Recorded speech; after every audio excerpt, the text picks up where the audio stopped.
Okay. Can you listen now? Yes, sir. Okay. Now today we'll see second point of third unit, that is the transposition technique. In transposition technique, we'll see Ralph's technique and simple columnar transposition technique. Actually, this Ralph's technique, I think,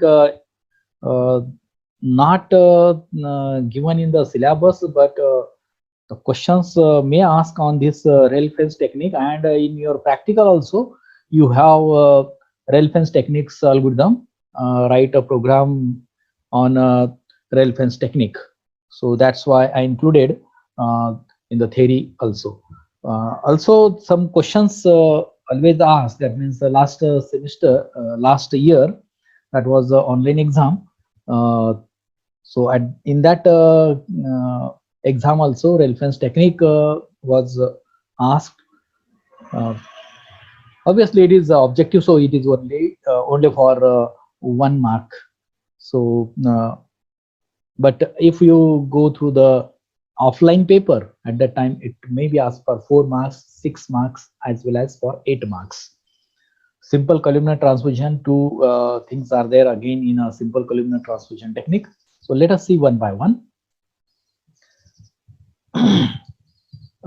What do you mean by transposition technique?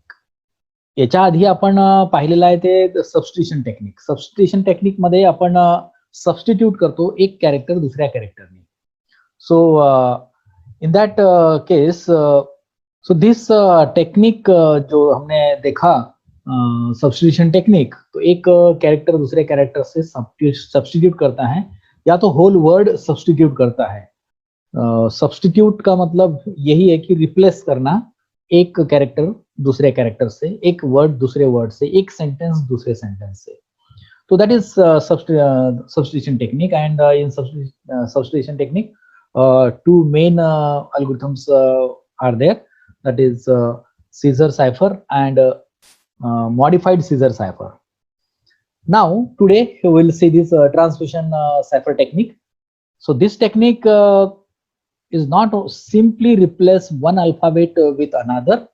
They also perform some permutation over the plain text alphabet, so that the security provide, that means that will be encrypted twice, and again you can perform the transposition technique on the cipher text what you obtain. त्याच्यावर सुद्धा तुम्ही परत एकदा ट्रान्सपोजिशन technique apply करू शकता. म्हणजे सायफर वर परत एकदा सायफर, तर number of rounds you can perform, so that that encrypted text is that becomes strong. आपण त्याला म्हणतो रिऑर्डरिंग. त्याच्यामध्ये परम्युटेशन हे केल्या जाते. याचा अर्थ की तो रो मध्ये लिहिल्या जाईल सगळे कॅरेक्टर्स आणि कॉलम वाईज त्याला राईट केल्या जातील, रीड केल्या जातील रो वाईज अँड राईट केल्या जातील column wise. How they will see this, that means a performing reorder, म्हणजे ऑर्डर चेंज करायची त्याची. रो मध्ये चालणार आहे ते, आपण रीड करतो रो मध्ये आणि लिहितो आपण कॉलम मध्ये. तर एक मॅट्रिक्स आपल्याला तयार करावं लागेल. याच्यामध्ये पहिला आपण एक्झाम्पल घेऊ रेल्फेन्स टेक्निकचा. So in rail fence technique it involves plain text as sequence of diagonals. आता डायगोनल्स याचा अर्थ असा झाला की diagonally you can put the characters. You can see these characters. Actually, Ralph's technique and simple columnar transposition technique are somewhat different things. But in Ralph's technique, we'll see how that cipher text will obtain. It involves writing a plain text as a sequence of diagonals and then reading it row by row to produce cipher text. याला नाव जे दिलेलं आहे सायफर, ह्या सायफर टेक्निकला रेल्फेन्स technique. तुम्ही जर पाहिलं रेल्फेन्स म्हणजे जे रेल्वे डिपार्टमेंट जे फेन्सिंग बनवते अजूनही इंग्रजाच्या काळापासून तर आतापर्यंत, तर त्याची एक टेक्निक आहे, एक सेपरेट टेक्निक आहे, सो दॅट एनी कोणीही त्याच्यामध्ये इंट्रुड करू शकत नाही इझिली. आपण फेन्सिंग पाहतो. फेन्सिंग हे सिंपल असते. एक असे दोन बार असतील, रॉड असतील किंवा कॉलम असतील आणि त्याला तारेचं कुंपण असेल किंवा त्याला आपण म्हणू की त्याच्यामध्ये काही असे काटेरी कुंपण आपण टाकून देतो. So that is fencing, normal fencing. पण रेल फेन्स टेक्निक काय आहे की हे जे पॅरलल मध्ये आपण जे तार आपण टाकतो, तर ते पॅरलल मध्ये न टाकता त्याला डायगोनली ते टाकत नाही असे ह्या पद्धतीने. एक असं इथे परत वर, परत खाली, परत वर, ह्या पद्धतीने हे कंटिन्यू चालते. हे रेल फेन्स टेक्निक आणि त्याच्यावरून याचं नाव पडलं रेल फेन्स टेक्निक. त्याच्यामध्ये 2 रोचं, 3 रोचं, 4 रोचं याचं रो म्हणजे आपण म्हणू त्याला लेवल्स तिथे राहू शकतात. मग किती लेवल्स आपण करायचं आहे. So that is actually clearly ask in question paper that 2 level 3 level. म्हणजेच काय की आपल्याला 2 रो करायचे आहेत का 3 रो करायचे आहेत आणि त्याचे कॉलम किती करायचे आपण. ठीक आहे, तर कॉलम तर आपण ठरवू, पण रो आपल्याला देण्यात येतील. तर कसे आपण पाहू. त्याचा सिंपल अल्गोरिदम आहे, 2 लाईनचा अल्गोरिदम आहे. याच्यामध्ये क्वेश्चन कसा येतो डिस्क्रिप्टिव्ह क्वेश्चन मध्ये, what is rail fence technique, पहिला पॉइंट. त्याच्यामध्ये दुसरा बीट असेल write down the algorithm for rail fence technique झाला. आणि तिसरा पॉइंट काय येतो, तिसरा बीट काय येतो तर convert this particular plain text into cipher text by using the rail fence technique. तर आपण ऑब्जेक्टिव्ह मध्ये काय करणार आहोत, ह्या ऑब्जेक्टिव्ह क्वेश्चन पेपर मध्ये आपण फक्त तो सायफर टेक्स्टला कन्वर्ट करण्यासाठी विचारणार आहोत. एखादा क्वेश्चन, एखादा तुम्हाला टेक्स्ट देण्यात येईल. आता इथे टेक्स्ट आपण घेऊ, हा transposition cipher technique, that is a plain text. Consider it as a plain text. ह्या प्लेन टेक्स्टला तुम्हाला काय करायचं आहे, सायफर टेक्स्ट मध्ये कन्वर्ट करायचं आहे. तर सायफर टेक्स्ट मध्ये कन्वर्ट करताना तुम्हाला काय करावं लागेल, आणि त्याच्यामध्ये क्लिअरली दिलं गेलं असेल की you have to use 2 level or 3 level. आपण जनरली 2 लेवल घेतो, पण काही बुक मध्ये 3 लेवल पण आहे. So that it becomes again more stronger. So how to write the algorithm, write down plain text message as a sequence of diagonals, read the plain text written in step 1 as a sequence of rows. Diagonally त्याला write करत नाहीचं आणि read कसं करायचं, row मध्ये read करायचं. हे rail fence technique मध्ये येते. आणि कॉलमनं, सिंपल कॉलमनं ट्रान्सपोजिशन टेक्निक मध्ये आपण रो बाय रीड करतो, रो बाय रो रीड करतो आणि कॉलम बाय कॉलम राईट करतो. तर हे 2 वेगवेगळे टेक्निक्स आहेत. तर सिंपल 2 लाईनचं अल्गोरिदम आहे रेल फेन्स टेक्निकचं. रेल फेन्स टेक्निक काय आहे, it involves writing plain text as a sequence of diagonals and then reading it row by row to produce cipher text. आणि 2 लाईनचा algorithm, you have to write down the text message as a sequence of diagonal, that is a plain text message, and read the plain text written in step 1 as a sequence of rows. For example, let us take an example of plain text, come home tomorrow. हा एक शब्द आहे, हे 3 शब्द आहेत. आपल्याला याला काय करायचं, कन्वर्ट करायचं आहे ह्या ओरिजिनल प्लेन टेक्स्टला सायफर टेक्स्ट मध्ये युझिंग रेल फेन्स टेक्निक. तर आपण काय करणार, इथे पहिला जो आहे अल्गोरिथमचा पहिला पार्ट, तो आपल्याला इथे पाहावा लागेल. Write the first character on first line. पहिल्या लाईनवर सी, पहिला लाईन कोणता, कॅरेक्टर कोणता आहे, सी आहे इथे. हा सी इथे आपल्याला टाकायचा आहे. ठीक आहे. त्यानंतर हा सी आपण घेतला. सेकंड कॅरेक्टर असेल तो सेकंड लाईन वर टाकायचा आहे. थर्ड लाईन, थर्ड लेवल असेल तर थर्ड, नाहीतर फर्स्टला जावं लागेल, कारण की 2च लाईन आहेत ना, 2च रोज आहेत तिथे. तर 2 रो म्हणजे आपण एक्झाम्पल घेत आहे 2 रोचं. 3 असेल तर तिसऱ्या याच्यावर तुम्हाला न्यावं लागेल ते. आणि हे कंटिन्यू करायचं आहे आपल्याला. कसं, लाईक दिस. 2 रो आहेत. पहिल्या रो मध्ये आपण डायगोनली आपण तो राईट करत जाणार. पहिल्या कॉलम मध्ये आपण टाकला सी, नंतर दुसऱ्या रो मध्ये दुसऱ्या कॉलम मध्ये ओ टाकला. ह्या पद्धतीने तुम्हाला हे पूर्ण करत न्यावं लागेल. आणि जर थर्ड असेल तर मग तो तिसऱ्या लाईनवर तिसरा कॅरेक्टर आला असता. आता हा पहिली रो आहे, दुसरी रो आहे, तिसरी रो पण तिथे राहू शकते. तर तिसरी रो मध्ये आपल्याला एम टाकावा लागला असता तिसऱ्या कॉलम मध्ये. तर ह्या पद्धतीने इथे हा पूर्ण झालेला आहे. First row and second row. Come home tomorrow हा पर्टिक्युलर वर्ड आपण तिथे टाकलेला आहे. ठीक आहे.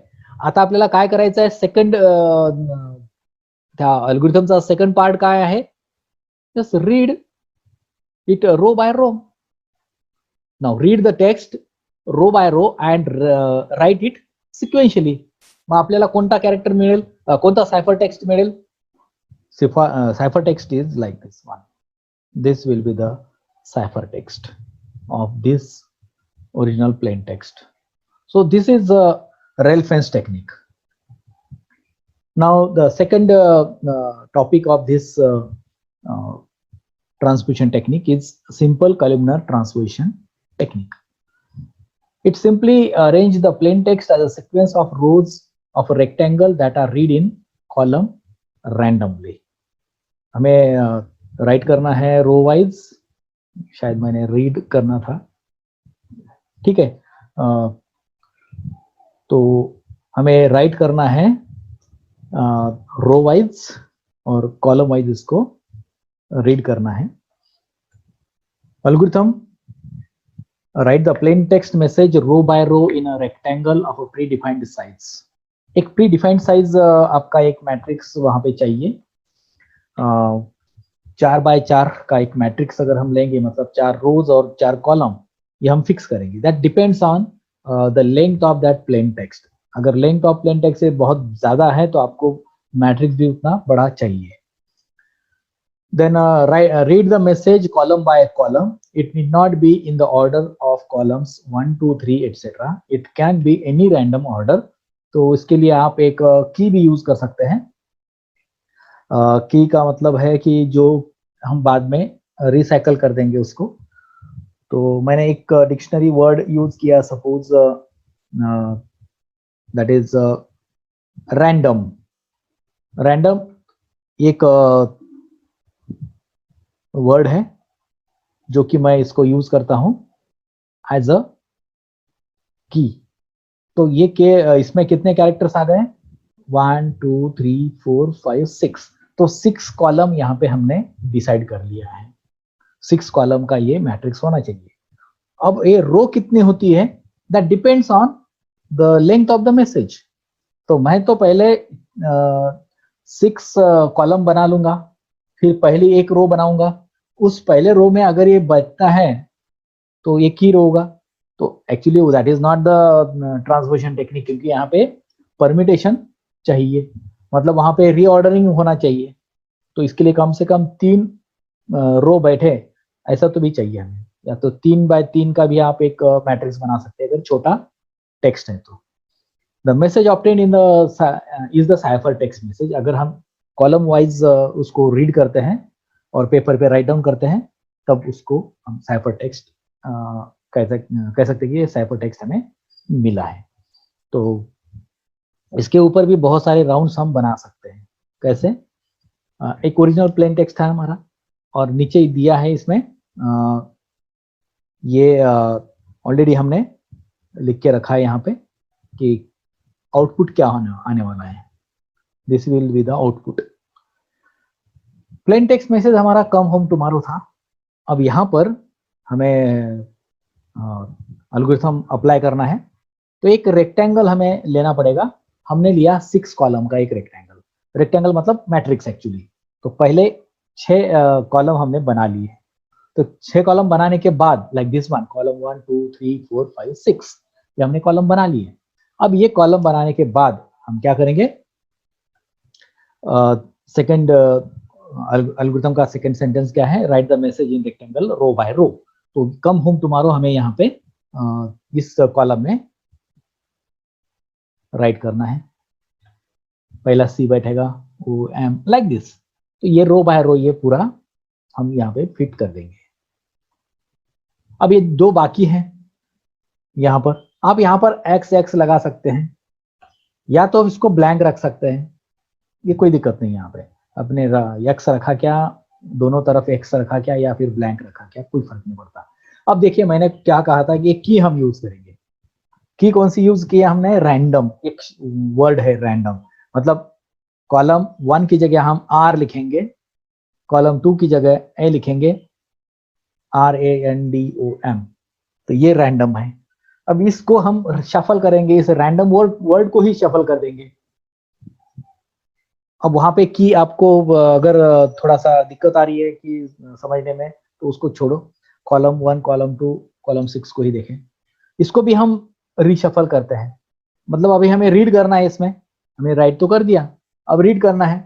रीड करने के लिए मुझे ऑर्डर डिसाइड करनी पड़ेगी कि मैं किस ऑर्डर से इसको डिसाइड रीड करूं। मैं कॉलम 1 से स्टार्ट करूं या कॉलम 6 से स्टार्ट करूं, दैट इज माय डिस्क्रिप्शन। हे मी डिसाइड करणार की कॉलम 1 आधी घ्यायला पाहिजे का कॉलम 2 आधी घ्यायला पाहिजे का कॉलम 6 आधी घ्यायला पाहिजे. So that is my description. मग आपण रॅन्डमली आपण घेतला इथे समजा 4, 6, 1, 2, 5 अँड 3. याचा अर्थ की 4 पहिले रीड करू आपण, त्यानंतर 6 रीड करू, त्यानंतर 1 रीड करू, 2, 5 आणि 3. ह्या पद्धतीने आपण याला रीड करू आणि पेपरवर आपण त्याचा सायफर टेक्स्ट जेव्हा लिहू त्यावेळेस हा सायफर टेक्स्ट इथे आलेला असेल. तो पहिले कॉलम 4 केला रीड, कॉलम 6 केला, कॉलम 1 केला, त्यानंतर कॉलम 2 आहे, 5 आहे आणि कॉलम 3 आहे. हे तिन्ही आपण सगळे आपण 6 कॉलम आपण रीड ह्या पद्धतीने करणार आहोत. ठीक आहे. देन त्याच्यानंतर काय करायचं आहे आपल्याला, तिसरी स्टेप काय या ट्रान्समिशन टेक्निक मध्ये, columnar simple columnar transmission technique मध्ये, read the text in order of this column, the cipher text obtained would be this one. आधी ई येईल, कॉलम 6 आपण आधी घेणार, 4 आधी घेणार आहे आपण, कॉलम 4 आधी घेतल्यामुळे इथे ई हा आधी लिहिणार, त्यानंतर काय लिहिणार आपण, ओ लिहिणार, त्यानंतर डब्ल्यू लिहिणार. हा झाला कॉलम 4. आता जाणार आपण 6 कडे, ओ आणि ओ हे दोन आलेत. त्यानंतर 6 नंतर आपण कोणता डिसाइड केला होता, 1 केला होता डिसाइड, सी एम आर. ठीक आहे. त्यानंतर 1 नंतर 2 केला होता, ओ ई आर, आणि शेवटी बरोबर आहे कॉलम नंबर 5. कॉलम नंबर 5 आपण डिसाइड केला, 2 नाही, 5 नाही, 3 नाही, 5. आणि त्यानंतर मग त्यानंतर आहे शेवटी कॉलम नंबर 3 एम टी आणि ओ. So in this way, this first round over the simple columnar transformation technique completes. Now you want to make this ciphertext more secure or more strong, then you can perform the same things. ठीक आहे. आता याला कसं करणार आपण, मग same technique तिथे वापरायची आपण. We have to apply the same technique. Now original plain text was come home tomorrow. Now this ciphertext will be here. Put all these characters in row by row and decide the order of random order of all these columns and read this, like perform more than one round of transposition algorithm with multiple rounds. आता इथे आपल्याला double round इथे करायचं आहे. त्याच्यामध्ये काय algorithm तर same राहणार आहे. So there is no change in the algorithm, only change of text, that is cipher text. Original जो प्लेन टेक्स्ट होता त्याच्या ऐवजी काय इथे राहील, सायफर टेक्स्ट राहील, जो आपण ऑब्टेन केला मागच्या पहिल्या राऊंड मध्ये. दुसऱ्या राऊंड मध्ये आपण आता सेम अप्लाय करणार आणि याच्यामध्ये कॉलमची ऑर्डर आपण आता वेगळी डिसाइड करू, डिफरंट ऑर्डर. तेच कॉलम असलं पाहिजे असं काही नाहीये, आपण दुसरी ऑर्डर इथे घेणार. तर आता इथे काय झाला, ओरिजिनल प्लेन टेक्स्ट मेसेज आपला कम होम टुमारो होता, त्याला सायफर टेक्स्ट मध्ये आपण कन्व्हर्ट केला. आणि आता काय करायचं आहे आपल्याला, ह्याला सुद्धा परत एकदा सायफर टेक्स्टचा सायफर टेक्स्ट काढायचा आहे. सेम 1, 2, 3 आपण परफॉर्म करायचे स्टेप्स ऍज इट इज आपण त्याला पुट करून ठेवला आहे इथे आता ऑलरेडी. EOWOOC ह्या पद्धतीने आपण याला पुट करून ठेवलेला आहे. आणि आता नंतर काय करायचं आहे, ऑर्डर डिसाइड केली आपण आता इथे 4, 6, 1, 2, 5 आणि 3. ओके, सेम ठेवली तिथे ऑर्डर. तर ती ऑर्डर आपण इथे ह्या ऑर्डरनुसार आपल्याला ते रीड करायचं आहे. तर मग ह्या सेकंड राऊंड मध्ये सायफर टेक्स्ट जे आपल्याला मिळेल ते काय असेल? ऑब्विसली आपण काय करणार इथे 4 आधी रीड करणार, OEO OEO, त्यानंतर 6 CH, 1 EMM EMM, बरोबर.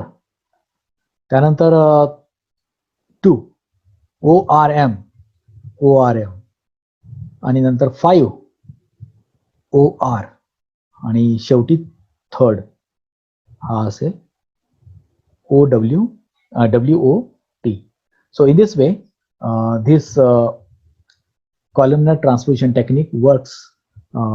We can repeat number of steps, number of rounds, and make that cipher text more stronger. So we can continue by performing the iterations. Otherwise, if you want to stop, then you can stop. Otherwise, go continuous for the different iterations or different rounds. आता याच्यामध्ये वर्नाम transposition technique ही एक technique आहे. Actually Vernam transposition technique मध्ये one time pad म्हणजे आपण जे की म्हणतो, so that is nothing but one time pad. That key is also called as one time pad. So this one time pad can be discarded after a single use. So this one-time pad is implemented using a random set of non-repeating characters as the input cipher text. आपल्याला एक सायफर text convert करायचा आहे एखाद्या कॅरेक्टर्सचा. समजा आता आपण मी घेतला हा काय आहे, प्लेन टेक्स्ट आहे suppose for example. So this is nothing but a plain text. This is plain text. Now I want to convert this plain text into ciphertext by using the Varnam transposition technique. आणि काय plain text काय, वर्नॅम ट्रान्सपोजिशन technique. यालाच वर्नॅम ट्रान्सपोजिशन technique apply करून मला सायफर text obtain करायचं आहे. तर अशा वेळेस मी काय करणार, एक की मी यूज करणार. आपण त्या कीला वन टाइम पॅड म्हणतो. The length of the input cipher text is equal to the length of the original plain text. याच्यामध्ये दोघांची लेंथ ही सारखीच राहणार आहे. ओरिजिनल प्लेन टेक्स्ट आणि ऑब्टेन्ड सायफर टेक्स्ट याची लेंथ ही सारखीच राहणार आहे. आपल्याला एक की लागेल, तर ती की कशी आपण यूज करू ते पाहू. तर त्याआधी अल्गोरिथम काय आहे, treat each plain text alphabet as a number in a increment sequence. जसं आपण सीझर सिफर मध्ये केला होता की A equal to 0, B equal sorry not Caesar cipher, Caesar cipher नाही त्याच्यामध्ये नाही, पण एक सिक्वेन्शियली 26 कॅरेक्टर्स आहेत. 0 to 25 आपण त्याला नंबर करून टाकू. काही बुक्स मध्ये तुम्ही A च्या ठिकाणी 0च्या ठिकाणी 1 सुद्धा देऊ शकता, म्हणजे टोटल 26, Z इक्वल टू 26 होईल. तर इथे मी काय केलं, A इक्वल टू 0 घेतला, B इक्वल टू 1 घेतला आणि ते कंटिन्यू करत गेलो आणि Z इक्वल टू 25 असे 26 कॅरेक्टर्स मी इथे त्यांना नंबर देऊन टाकले. हा झाला पहिला स्टेप इन दिस अल्गोरिथम वर्नॅम सायफर मध्ये. Do the same as same for of each character of the input ciphertext. Input ciphertext आपण हा नंबर देणार. Add each number corresponding to the plain text alphabet to the corresponding input ciphertext alphabet number. आणि आता याच्यामध्ये आपण add करणार जो काही आपण वन टाइम पॅड घेतला होता त्याच्यासोबत त्याला ऍड करणार. इफ द सम, आणि ते ऍडिशन जेव्हा होईल वन टाइम पॅडची आणि प्लेन टेक्स्टची, ही जे ऍडिशन होईल ही ऍडिशन जर का 26 कॅरेक्टर्स आहेत आपल्याकडे टोटल, त्याच्यापेक्षा जर जास्त होत असेल तर 26 त्यातून मायनस करून टाकायचे. ट्रान्सलेट इच नंबर, ते जे काही आपल्याला सम मिळेल त्या समला, समजा आता 16 आला तर 16च्या करस्पॉन्डिंग कोणता कॅरेक्टर आहे. जसा A इक्वल टू 0 आहे, B इक्वल टू 1 आहे, तर 16 इक्वल टू काहीतरी असेल ना, तर तो त्याला आपण रिप्लेस करायचा. That will be the ciphertext. For example, this one, how are you is the plain text, and one time pad is non-repeating characters कुठलाही random, not necessary to use dictionary word, जरुरी नाही आहे. हा plain text आहे, how are you, आणि one time pad काय आहे, NCBT ZQARX. याच्यामध्ये रिपीट केलेलं नाही आपण वर्ड्स, कुठलेही कॅरेक्टर रिपीट केलेले नाहीये, पण होत असेल तर काही हरकत नाही. पण जर का आता मोठा असेल, काय म्हणतात त्याला, प्लेन टेक्स्ट हा जर मोठा असेल तर त्यावेळेस तुम्हाला एवढा मोठा वन टाइम पॅड शक्य नाही होत. अशा वेळेस आपल्याला त्याला तेच कॅरेक्टर्स रिपीट करत जायचे. आता इथे पहा, ABCD अप टू Z याच्या करस्पॉन्डिंग लेटर्स कोणते आहेत, नंबर कोणते आहेत, 0, 1, 2. आता हे माहितीसाठी म्हणून आपण इथे लिहून घ्यायचं. जेव्हा तुम्ही एक्झाम मध्ये अटेम्प्ट करता असे क्वेश्चन्स, त्यावेळेस तुम्हाला त्या आधी A to Z समजण्यासाठी आपल्याला लिहून घ्या. आपल्याला तर लक्षात येते A equal to 0, B equal to 1, Z equal to 25, त्याच्या आधी 24. मधले कॅरेक्टर आपल्याला लक्षात नाही येत ना, O म्हणजे काय, P म्हणजे काय, तर ते 26 लेटर्स लिहायला किती वेळ लागणार, लिहून काढायचे ते. त्यानंतर काय करायचं की एक प्लेन टेक्स्ट जो आपण घेतला होता त्या प्लेन टेक्स्टला इथे राईट करायचा आणि त्याच्या करस्पॉन्डिंग नंबर इथे आपण ऍड करून टाकायचे. H काय आहे, H च्या करस्पॉन्डिंग नंबर किती आहे, 7. O चा करस्पॉन्डिंग किती आहे, 14. ह्या पद्धतीने मी ह्या नंबर इथे लिहिले. आणि वन टाइम पॅड आहे, हा वन टाइम पॅड आहे, ह्या वन टाइम पॅडला सुद्धा इथे लिहायचं आणि त्याच्या करस्पॉन्डिंग जे काही नंबर्स आहेत, N जो आहे त्याचा 13 आहे, C चा 2 आहे, B चा 1 आहे, ते पण लिहून काढले. आता याच्यानंतर काय करायचं आपल्याला, त्याच्यानंतर आपण ऍडिशन करणार. जसा 13 प्लस 7 किती झाला, 20. 14 प्लस 2 किती झाला, 16. 23. 0 प्लस 19, 19. ही थोडी मोठी येते. 17 प्लस 25 जरा मोठी येते है ना, ऍक्च्युली ती 42 आहे. किती येते ते, 42. 4 प्लस 16, 20. ऍक्च्युली 20च आहे ते, 2 इकडे गेला, हा 2 इकडला आहे वाटते, काहीतरी गडबड झाली. आणि हे 43 बरोबर आहे, 42 तर आहेच.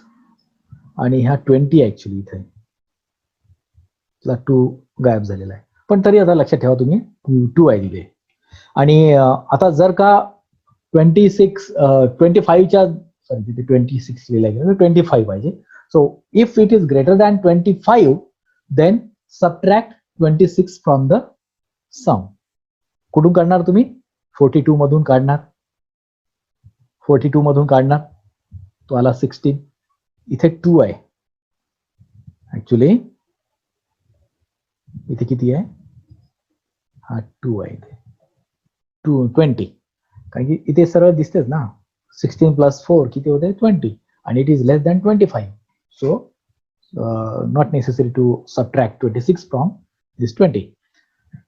24, इथे 31 आहे, more than 25, it is greater than 25. So subtract 26 from 31, 5 आणि 43. आता पहा काय होते, याच्या रिलेटेड सायफर टेक्स्ट काय येईल. 20 कुठे आहे, 20 म्हणजे U आहे. 16 म्हणजे किती, Q, X, T. 16 डबल आला इथे Q, 20 डबल आला U, Y, F, R. This is the cipher text using the Vernam transposition technique. So in this way, you can convert the plain text into cipher text. Book cipher transposition technique. It is similar to the Vernam cipher. For producing a cipher text, some portion of text from a book is used.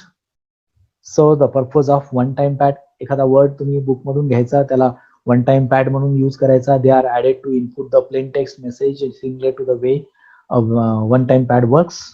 तर त्या पद्धतीने हा book सायफर translation technique काम करेल. So this completes your first that is a transposition technique topic